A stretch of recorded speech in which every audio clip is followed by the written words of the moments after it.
Hola, un saludo muy especial. Me da mucho gusto poder encontrarme contigo en este entremés semanal. Te doy la bienvenida una vez más a esta posibilidad de encuentro, de interacción, de compartir, de prepararnos juntos para recibir el banquete que nos entrega nuestra Madre Iglesia cada domingo a través de la liturgia. Y lo que hacemos aquí en este espacio es a través de alguna de las lecturas, porque tú sabes que cada domingo escuchamos 4 lecturas, ¿no? Una del Antiguo Testamento normalmente, un Salmo, una del Nuevo Testamento y un Evangelio. Y pues es lo que se nos da como alimento, como sustento para crecer, para edificarnos, para fortalecernos, para vivir llenos de esperanza, pero también de claridades, nuestra vida ordinaria, cada semana.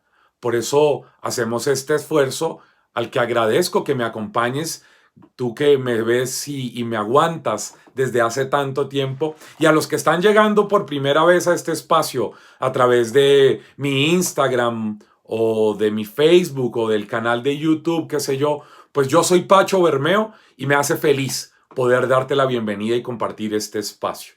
No olvides que seguimos en cuarentenas, es decir, la pandemia está ahí afuera y parte de nuestra responsabilidad, de nuestra vivencia eucarística, tiene que ver con el cuidado de los demás. Hoy en Colombia estamos llegando a 1 millón de personas que han sido contagiadas desde mediados de marzo para acá, en lo que conocemos como datos oficiales, sin saber nada del subregistro, y llegamos a 30.000 muertos, que es una cifra, por supuesto, escalofriante. Independientemente de que se compare con cuánta gente muere de cáncer o de inanición en África, o cuánta gente muere de ébola, o cuánta gente muere de fiebre amarilla, o tantas cosas, pues finalmente eso no es un consuelo ni puede soslayar el impacto que está teniendo esta pandemia. 30.000 muertos en Colombia es una cifra pues fuertísima. Estamos otra vez en contagios de 8.500 y 8.300 en 24 horas, casi 170 fallecidos en 24 horas. Es decir, eh, seguimos en medio de una situación difícil. En Europa vuelven a extremar sus medidas, vuelven a parecer cada vez más amplios los horarios de toques de queda, ciudades o regiones vuelven a confinamiento, porque la gente pues se relaja o se cansa de la precaución y decide salir como si no pasara nada. Y eso pues genera lo que se llaman en esta época los rebrotes o los segundos picos de la pandemia. Bueno, todo esto para decirte que no podemos andar por un lado con el tema espiritual, la Biblia, las lecturas, Dios, la oración, y por otro totalmente distinto, discontinuo, como si fuera una dualidad que no puede estar, digamos, amalgamada, el ser seres humanos y el vivir una vida genuinamente espiritual en medio de una realidad como la que estamos. Así que te invito a que estés asumiendo tu responsabilidad, el cuidado tuyo y el de los tuyos, que es fundamentalmente el centro de los textos que escucharemos mañana en la liturgia dominical. Y mañana es la semana número 30, 30ª semana del tiempo ordinario, domingo 25 de octubre. Y yo te invito para que podamos meditar un poquito en la primera lectura. Lectura del libro del Éxodo en el capítulo 22. Éxodo, capítulo 22, versos desde el 20 hasta el 26. Éxodo, capítulo 22, versos del 20 al 26. Escucha lo que dice la Escritura. No oprimirás ni maltratarás al emigrante, porque ustedes fueron emigrantes en Egipto. No explotarás a viudas ni a huérfanos, porque si los explotas y ellos claman a mí, yo los escucharé.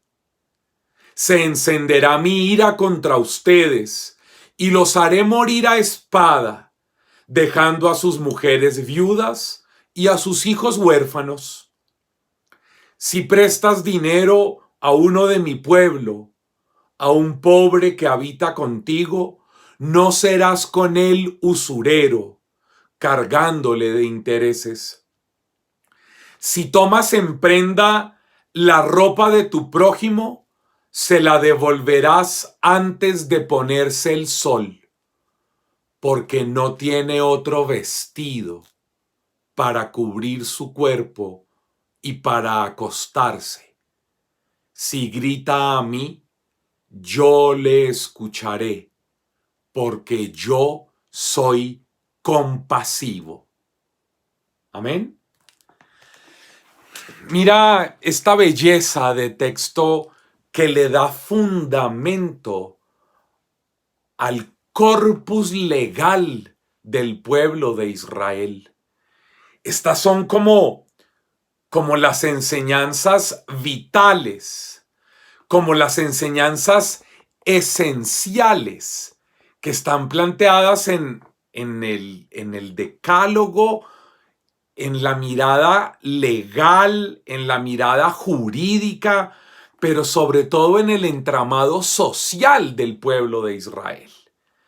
Y nos encontramos con una realidad, y es que es bien distinto a lo que el pueblo de Israel realmente en la práctica estaba viviendo.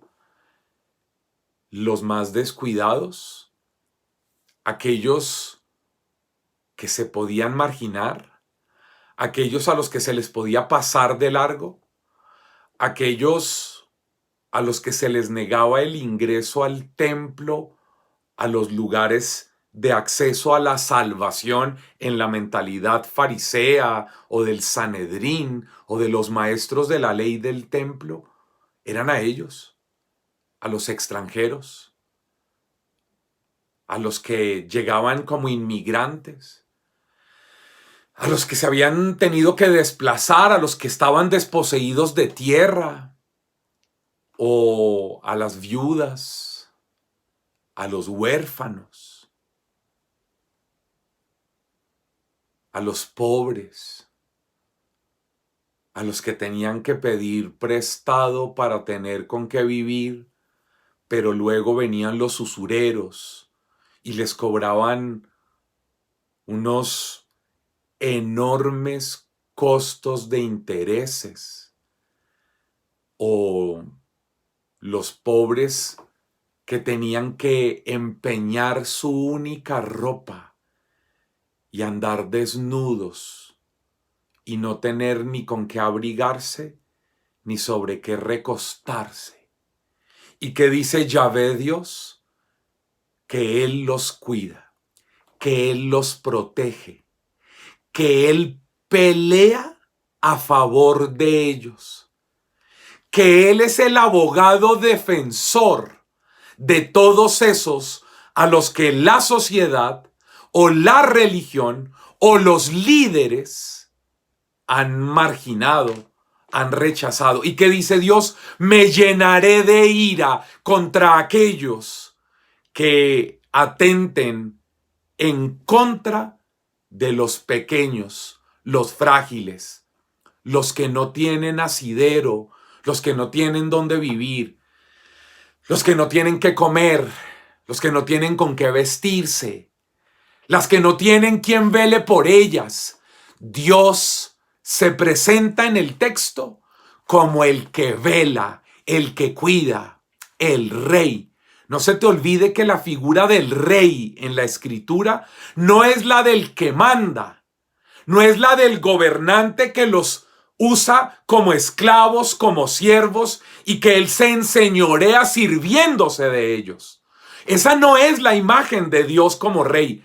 Esa es la imagen pervertida, deformada de algunos líderes en la sociedad y en la iglesia, en las comunidades eclesiales, que efectivamente lo que hacen es enseñorearse sobre los hermanos, gobernarlos, mandarlos, coartarles su libertad, despojarlos de su autonomía, despojarlos de su propio criterio, de su capacidad de pensamiento autónomo, de su capacidad de autogestión o de autodeterminación, para obligarlos, so pretexto de normas, estatutos, leyes, directrices, textos bíblicos que son más bien una falacia al utilizarlos de forma taxativa, de forma literalista, fundamentalista, acomodada y tal vez en algunos casos malintencionada, para ellos mismos seguir imperando, reinando y gobernando. Pues, ¿qué dice Dios en el texto del Éxodo? Que Él vela, porque Él como verdadero rey es el encargado de cuidar, de proteger, de garantizar que tengan lo necesario para vivir con dignidad.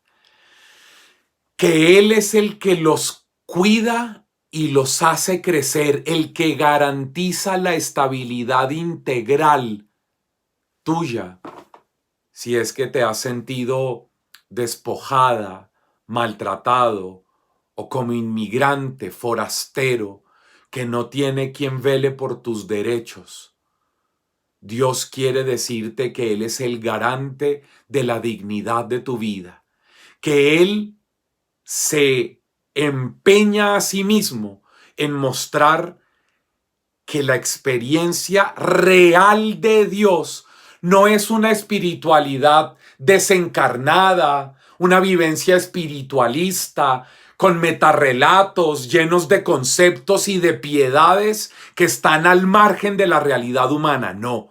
En la primera lectura de mañana domingo, este texto del Éxodo nos dice que una verdadera experiencia de Dios es esa que cuida, que protege, que vela, que atiende a los concretos, a los preferidos de Dios, a los más vulnerables, a los que no tienen quien los defienda, a esos que han sido marginados, a esos que son rechazados, a esos que mueren de frío, a esos a los que les han despojado la dignidad de su ropa, es decir, les han quitado la posibilidad de ser vistos como personas, a esos que han sido invisibilizados, a esos a los que les ha tocado ir y pedir prestado y los han llenado de intereses hasta convertirlos en esclavos no solo materialmente, sino esclavos del pensamiento de otros, esclavos de las prácticas religiosas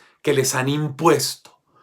Toda imposición que violenta el libre pensamiento, que violenta la capacidad de autodeterminación, que violenta la experiencia espiritual genuina, que violenta las relaciones interpersonales sanas de forma integral, todos ellos están viviendo algún tipo de esclavitud y Dios viene a defender a los más frágiles.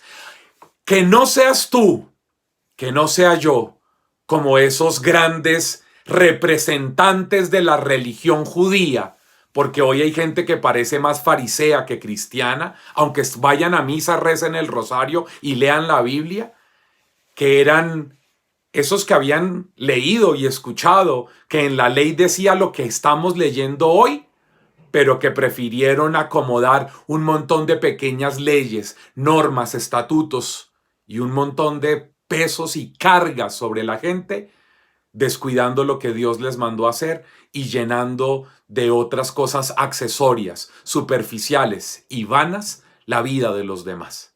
Gracias por acompañarme. Nos vemos la próxima semana. Dios te bendiga mucho. Chao, chao.